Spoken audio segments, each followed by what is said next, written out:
And the way that you've approached the design of the Tesla cars, the way you've approached the theoretical plan for a Hyperloop at some point, safety has always been baked in as a core principle of what you've done.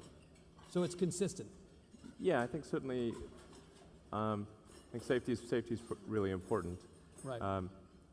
You know, I think it's particularly important when there's the potential for mass destruction. Right. You know, I mean, I think AI is something that is risky at the civilization level, not merely at the individual risk level. Right. And that's why it really demands a lot of safety research. That's what. So I've committed to fund $10 million worth of AI safety research. AI safety research, yeah. Right. And I'll probably do more. Actually, I think that's just the beginning. That's the beginning. Let me ask you directly about Texas. The fact that you're in Texas is no accident. You were here during the Texas? Say again? It is Texas, yes. I can confirm that it's Texas. You were around during the 2013 legislative session. Your lobby team, large in number, was around the Capitol attempting, unsuccessfully it turned out last time, to try to get permission for Tesla to sell cars directly to customers in the state of Texas. You said at the time that you'd be back, that the political realities are sometimes it takes 3 times before... I hope it's only twice. You hope it's only twice, right. Well, see you next time provisionally, but let's see if you can get it done this time. Would you talk about the issue, the political and policy issues at the center of this fight? It sounds that in a state that is so good with free enterprise, liberty, we want to give everybody the right to do what they want without the giant boot of government coming down on their heads. Sure. That this sounds like something that ought to be a no-brainer, but the automobile dealers and their team has a different point of view about this. So talk about that. Yeah, absolutely.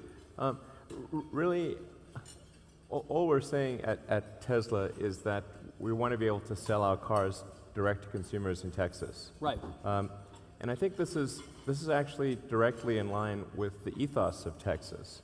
In fact, restricting what consumers can do in terms of buying direct is extremely un-Texan. Right. It's very weird that it even exists. I mean, if you think of something like Michael Dell's company, Dell Direct. Dell started his computer company in Texas selling direct to consumers. Right. If the same laws had existed for computers as exist for cars, right. Then Dell wouldn't exist. Right. Or it would be in some other state. Yeah. So it really, I think this is something on the books that most Texans aren't even aware of, that is fundamentally un-Texan and needs to be changed. And the restriction relates to the model for selling cars that exists in Texas today. You have to go through kind of a franchise dealership model. That is the law on the books right now. Yeah, the law currently says that in order to sell a car in Texas, you have to sell through a franchise dealer. Right. But this exists only for alcohol and cars, which is weird. Right. Maybe you can fix that booze problem next, actually. I mean, probably that shouldn't exist either, but it's just weird that it's cars. Like, what the... Right. You know, and we can sell direct in every other country in the world. Right. And in all of we can sell direct in every state in the United States except for about half a dozen. Yeah. So it's just, we're just asking for essentially a modification of the law to allow us to sell direct to consumers. And is it competition, Mr. Musk? Is that what has the opponents of this plan tied up in knots? Competition? They don't want you in taking away some of their business. As I understand the numbers right now, don't your sales in Texas represent 0.1% of the total number of cars that are sold in Texas? Yeah, I don't think we're like a huge threat to the car dealers. Right. But of course, if you were permitted to sell cars directly, you presumably would grow those numbers to some degree. Yeah, we might grow them from 0.1 to 1% perhaps, or 2%. Yeah. But it's not something that I think is fundamentally a threat to the car dealers. And the problem is that the incumbent car dealers have a conflict of interest. They make all their money from selling gasoline cars. For them to then tout the advantages of an electric car, when most of their money is coming from gasoline cars. They're undercutting their own deal. It's a conflict of interest. Right. They're not going to do that. Right. So if we were to go through them, we would fail. But of course, many of the traditional automobile dealers and auto companies are themselves getting into the business of electric vehicles. Yeah, right? But they always sell them very, I mean, the electric car sales in the United States are very low. Right. I mean, and it's... But you're betting on the future, Mr. Musk, and there are obviously things that have to happen in order to enable the electric car sector to grow. There has to be adequate infrastructure, which doesn't always, is not always in the control of the car companies themselves. There's got to be, working with government, working with local communities, being sure that we have the infrastructure that we need to support this emerging sector. But the reality is, if the auto companies or the auto dealers see that there is growth potential, they will get into this business in a much bigger way. In the long term, yes. And we've actually struck compromises in a number of other states where we've been allowed to open, let's say take the state of New York, for example. We're allowed to have up to 5 stores in the state of New York. So if we were to do something like that proportion in Texas, maybe we would have, like this, Texas, the biggest state, sort of 7 stores. Right. And let's say after 7 stores, at that point, we'd have to go to franchise or something like that. So you'd be willing to entertain some modest presence we've done that. To start? Yeah, absolutely. And you indicated actually at the Detroit Auto Show this week that you would be willing at some point down the road to consider a more traditional franchise dealership structure if it came to that. We'd certainly consider that down the road. Right. But I can certainly say, like, anyone who's been a huge jerk to us thus far is not going to be one of those So jerks entities. need not apply, right? That's I mean, if they've been punching us in the face, they shouldn't expect that we're going to be their friend. Right. Yeah. Let me ask you about that question of adequate infrastructure. This came up in a weird way, a misperception of the Tesla situation in China, where you all reported, and in fact I think you specifically revealed at the Detroit Auto Show, that fourth quarter sales of Teslas in China were not where they had hoped to be, where you had hoped them to be. And there was some question about whether on the China end of this conversation, they thought, well, you really don't have charging capacity that's adequate to make this go. Can you talk a little bit about that? And I want to understand in this country if we have a similar misperception of what's required to make this model car work. Yeah, I think there's maybe a couple points that are worth clarifying. For Tesla, sales and demand are 2 different things, because the way that sales is measured is in terms of deliveries. Right. Whereas, for the rest of the car industry, because the cars aren't ordered in advance, sales, demand and deliveries are the same thing, because their cars are out on the lot, and they're not built to order. Right. They're out in the lot. Right. So it's extremely common for people to misunderstand demand and sales for Tesla. Sales for us is, or the sort of technical accounting definition of sales is how many cars did we deliver. Right. But the measure of demand is how many cars have been ordered. Correct. So we have far more cars ordered than we can deliver right now. Now we're trying to solve that problem by ramping up our production. So increasing production would address that in part? Yes. Yeah. It is important to note that the demand for our cars significantly exceeds our production capacity currently. So when people say, well, he only sold 33,000 cars in 2014, less than he predicted, or he won't reveal his monthly sales numbers because he says they'd be misleading, this is what you're talking about. Yes. I mean, maybe at some point this will become clear, but because Tesla is like a different animal than the rest of the car industry, the numbers mean different things. It's not apples to apples. Correct. People look at our deliveries or sales and take that as a proxy for demand. Right. Whereas the actual proxy for demand is how many unfulfilled orders do we have. Right. It's more like the aircraft business, where they'll have an order backlog. Indeed. I mean, right now, the wait time for a Tesla, if you order one, is anywhere from 3 to 5 months. 3 to 5 months. Yes. Right. And ideally, it would be with all adequate facilities in place. You'd like it to be what? A month. A month.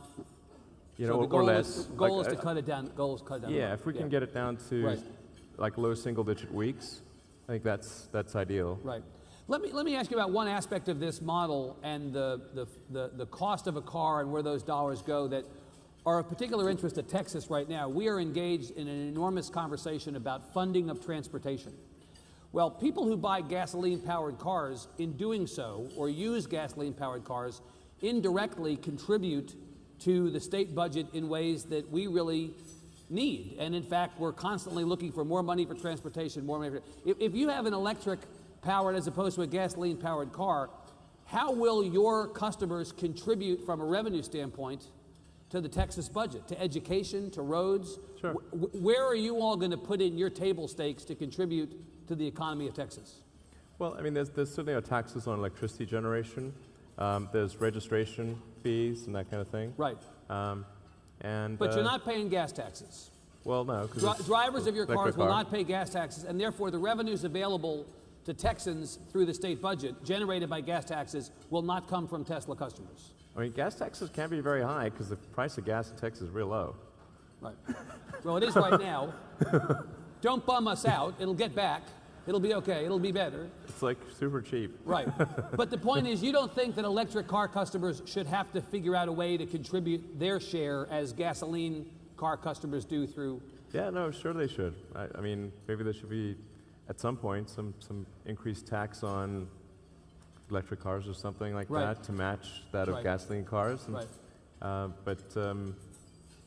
you know, I mean, I can't imagine, like I said, that there's very much revenue generated from taxes on gasoline given the low price of gasoline. Now, you're going to be putting a fairly heavy lobbying effort in place to get this legislation done up this session. You've got a bunch of Tesla cars now actually out by the Capitol today as a demonstration. Yeah. You're going to have meetings today up at the Capitol, and you intend to really put on a full court press to get this done. What's it going to take? What will be different this time than last time? Well, I think there's a lot more awareness. There actually are a lot of Tesla customers in Texas. Again, 1,500 cars sold in Texas last year, right? So not all that many. Our voter turnout is bad, but it's not that bad. Yeah, but still, there's a lot of supporters. And I think there's a lot more awareness in the Texas state legislature this time than there was last time. Right. Now, we are being out-lobbied by the Car Dealers Association by probably 10 to 1. Well, that's another reality of life in Texas is he who has the biggest lobby team wins, right? That's it. Well, I certainly hope not. Yeah. But yeah, it's kind of crazy. The Texas Auto Dealers Association has really pulled out all the stops. Right. They've said they'll spend whatever it takes to win. I think they're outspending us at least 10 to 1, maybe more. But I mean, but at the end of the day, I think we have the people of Texas on our side. Yeah. And because all we're trying to do is give people in Texas the right to choose how they buy their car. Why should they be denied that right? Now, didn't you say to me earlier in this conversation, we don't want to do business with jerks? Who does? Right. Well, so I'm wondering, well, in my business, sadly, it's occasionally necessary. It's much unfortunate. Right. But my question is, you made the decision to locate your battery plant in Nevada and not Texas. Some people perceive that to be you saying, well, if they're not going to change the laws to accommodate my direct sales model, I'm not going to do business with the jerk that is the state of Texas. I'm going to take my battery plant to Nevada. Is that what happened? Was this punishment? It wasn't punishment. It certainly wasn't helpful, but it wasn't punishment, no. Right, yeah. We are actually still strongly considering the long-term, and please hope this doesn't become some big news article, but we are considering in the long term, future vehicle and battery plants. Right. And Texas would certainly be a strong contender for You've already got a presence in McGregor and Waco, a company, I guess it's more SpaceX than Tesla, right? But you have, you're already doing business in one part of the state. You obviously have the Boca, to switch over to the SpaceX stuff, you've got the Boca Chica facility now, the rocket facility down there in the valley. So you actually are doing business in Texas despite your issues with the legislature. Yeah. I mean, I've been doing business in Texas for 13 years. Right. So that's 13 years ago when we established the rocket development facility in McGregor. Right. Near Waco, and that's worked out really well for us. It's the most advanced rocket development facility in the world at this point. So I think people in Texas should be very proud of that. And then we're establishing the first commercial orbital launch site in the world at Boca Chica near Brownsville. Right. So I think, I mean, I love Texas. You know, come here a lot. Yeah. And you know, so yeah, I'm certainly, you know, big fan. Can I ask you about the rocket facility in the valley? Sure. You just actually had a launch within the last little while, right? Yeah. And it was perceived to be not successful because of the way the rocket landed, but the reality is the mission was really to deliver goods north, and that actually was a success, right? You were generally happy with the test? Yeah, I think within the space community, certainly it was, I think, quite well understood. The mission was completely successful in delivering cargo to the space station, which was the primary mission. And I would consider it partly successful in trying to do something which has never been attempted before, which is to land a rocket stage successfully, to actually land a rocket stage successfully, because every other rocket in the world, the rocket stages basically smash into the atmosphere, explode, and then further explode when they hit the ocean, or in the steppes of Kazakhstan or something like that. So that's what the Russians rockets. There's a whole there's a whole industry collecting rocket parts, by the way, out there in Kazakhstan. It's always Kazakhstan too, right? Well, yeah, no, they have a launch site in Plesetsk as well, but so, you know, basically the Siberian steppes collectively. Right. But the, you know, all the other, like the European rockets and the Boeing and Lockheed rockets, they all of their stages basically just smash to bits and land. They're somewhere at the bottom of the ocean. So what we were trying to do was to land our rocket stage, but it's a very difficult thing because this thing's coming in from hypersonic velocity. It's got to do multiple relights of the main engine. It's got attitude control thrusters. It's got slosh baffles. It's got you know, so, and then it's got these hypersonic grid fins. Right. This is extremely difficult. And the point of this, you want to reuse rockets or parts or what have you. You talked about the importance to be sustainable and to actually not have to consistently redo equipment for these launches. And I suspect that was at least one goal you had in trying to land this thing safely, right? Yeah. So, I mean, in the sort of rocket industry, this is considered kind of crazy. So, and like, you know, very unlikely to succeed. Right. I certainly agree with the very unlikely to succeed, right, you know, thing. But as it turns out, we were able to actually hit the drone ship. You know, it was a sort of a higher velocity, bumpy landing than right. Yeah. Yeah, it's what we call a RUD, as a rapid unscheduled disassembly. Right. So I like your acronym. It almost sounds good, actually. Right. Yeah. It's a technical term. Yeah. Right. Well, you're pretty chill about it. I think that's good.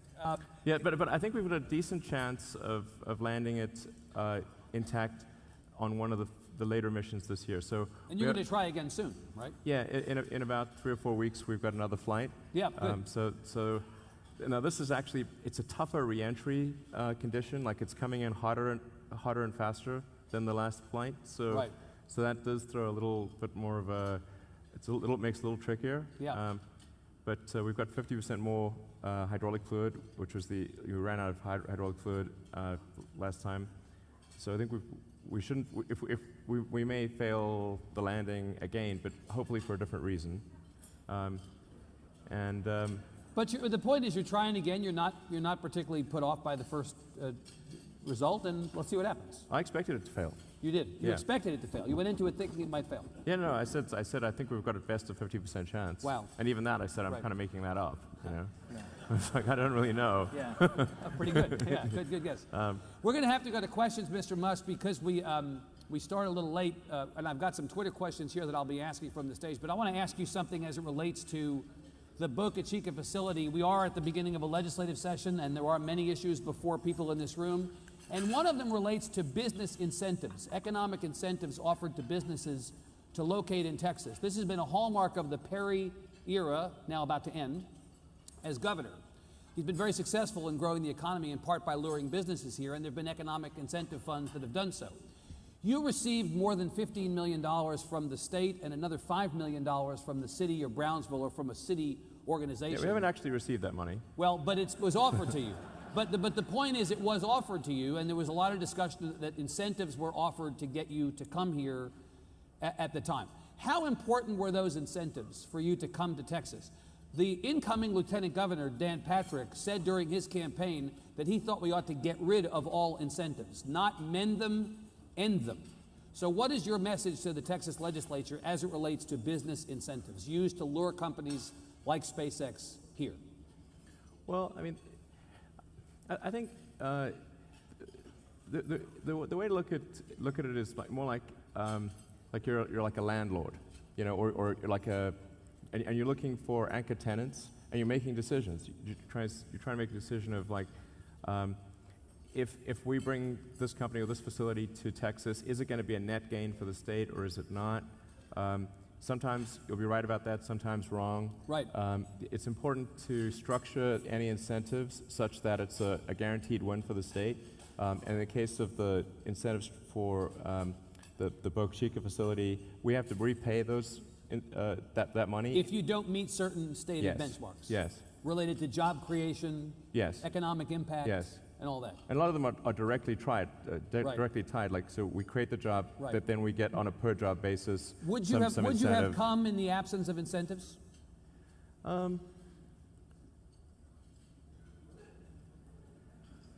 There are a lot. The reason I asked Mr. Musk is no, I think we would not have come. There are a lot of people who view those kinds of incentives. The popular phrase these days is corporate welfare. There are a lot of people who say that we shouldn't be offering incentives to multi-billion-dollar companies to come to a place like Texas. That money could be better spent on people who need it. No, we wouldn't have come because it would have been quite rude to not have offered incentives. Okay, very good. I appreciate your candor. That's good. Okay, there you go. All right. Can I ask some questions? Yeah. Yeah. Okay. Good. It's more like what I mean is that it's like a state has to show that it really wants a company to be there. Right. Ultimately, SpaceX will spend hundreds of millions of dollars on that facility, vastly in excess of what the incentives would be. Of what the incentives would be. Right. So how much do the incentives really make a difference in in the grand scheme of things? Not that big of a difference, but it's sort of like you don't feel welcome. Like it doesn't feel like the state really cares unless it does something. Right. They've got to have a little skin in the game. There's got to be a little bit of skin in the game. Right. There's got to be some contribution. Yep. You know. Got it. That's really all it is. Let's use the time we have left to ask some questions, and I know that the people who are keeping time for this will tell me to shut up when the time comes. First question: could the proposed Tesla bill in the legislature open up all direct car sales in Texas? In other words, would the bill apply to companies other than Tesla? And might this not be what the auto dealers fear? Not so much your direct car sales, but direct car sales that would not run through them by other companies. Sure. Well, I think first of all, it's like I think when thinking about these things, you have to say what is right. Like what is the origin of this bill? Like why is there this restriction at all? And the restriction actually originates from when a bunch of the big car companies tried to get back their franchises and engaged in nefarious behavior to do that, particularly Ford under Jack Nasser. So they put all these pressure tactics on the car dealer, on the franchisees to sell the franchises back to the car company. And then the reaction from the franchisees, who had bought and paid for their franchises and who had invested all this money, their cause was just. And they went with their just cause to the legislature and said, look, if we have bought our franchise and we've invested our time and money to build this franchise, it is not right for the franchisor to then engage in pressure tactics to force us to sell it back to them at a fire sale price. Right. Obviously, that would be, so their cause was just, but now they're taking legislation that was meant for a just cause and applying it to an unjust cause, which is to say that a company that has never granted them a franchise must be forced to grant them a franchise. This is not right. So would you be willing to stipulate, if this is what was driving the auto dealers crazy, the prospect that other companies would be selling direct, would you be willing to stipulate in your legislation that this was a Tesla-only bill, if that were even possible? No, I don't think it should be a Tesla-only bill. That wouldn't be fair. It should be perhaps limited to new technology vehicles, or limited to a certain number of stores or something like that. Right. I don't think it should be just for Tesla. Shouldn't only be for Tesla. A carve-out for Tesla. It shouldn't be only for Tesla, but nor should it erode the franchise that they've bought and paid for and have put a lot of time into. Got it. That wouldn't be right either. So it should just be that if somebody hasn't granted them a franchise, they shouldn't be forced to grant them a franchise. It would be like if Apple came here and wanted to sell computers in the same legislations, they'd have to give out Apple franchise stores or something. Right. That wouldn't make any sense. Well, the last question we're going to have time for is actually related to this, and that is to ask what has happened, in fact, in other states where Tesla has been allowed to sell directly. What has happened to the dealerships?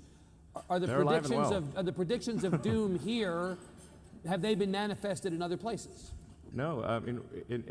Basically in more than 40 out of 50 states, we sell cars.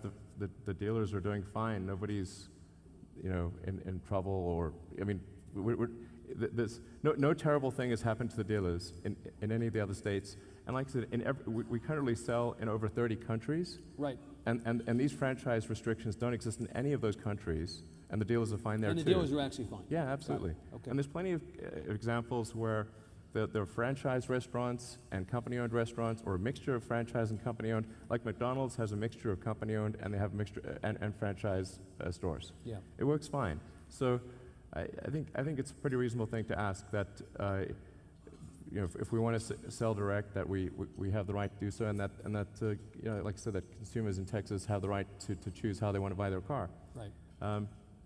And I know we're running short on time, but there is one sort of announcement that I'd like to make.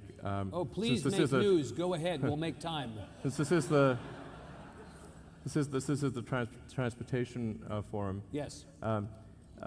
So we're going to create a Hyperloop test facility.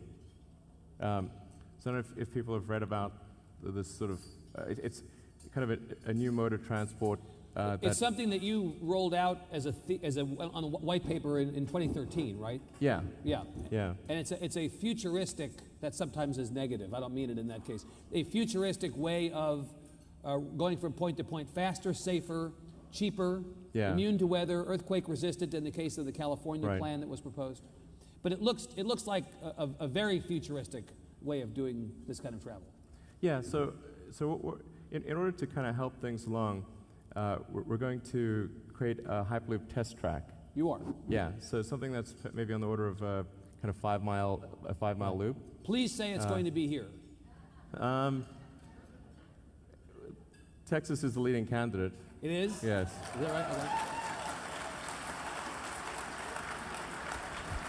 Okay. I'm liking you better already. All right. And so does the state have to promise not to be a jerk in order to get this business? There's no quid pro quo here. Okay. But certainly it would be nice. It would be appreciated. It would be nice, I bet. I bet. Okay. But there's no. When will all this go into production? The test facility will be begun production on that, or up and running when? What's the timetable? Yeah, we're just figuring that out. So I just actually discussing it with some members of my team last night who are pretty excited about doing this. How big a project is this? How much money are we talking about going into something like this? I actually don't know, but we're not asking for any money from the state. So it would be entirely funded. It would be entirely funded by you all. Yeah. Private, not private. Public, not public. All private funds. Yeah. I mean, if somebody wants to chip in, I won't stop them. Right. But this is not a stock offering, right up here on the stage, right? Yeah. So, but no, this would be kind of a subscale track, and the thing we were talking about last night, it's not fully formed, we're just sort of figuring it out, is to have a test facility where different teams from university or even the little companies that people form could use this test track to kind of validate their ideas on designing the pod system within for the Hyperloop. But the test track is quite a sort of expensive capital item. It is. So if we can build the test track and then offer that for use by companies or teams of students to try out their pod design, and something that we might end up doing, or at least it sounded good last night after a couple of drinks, was your management style was okay with me. Shoot from the hip. Yeah, right.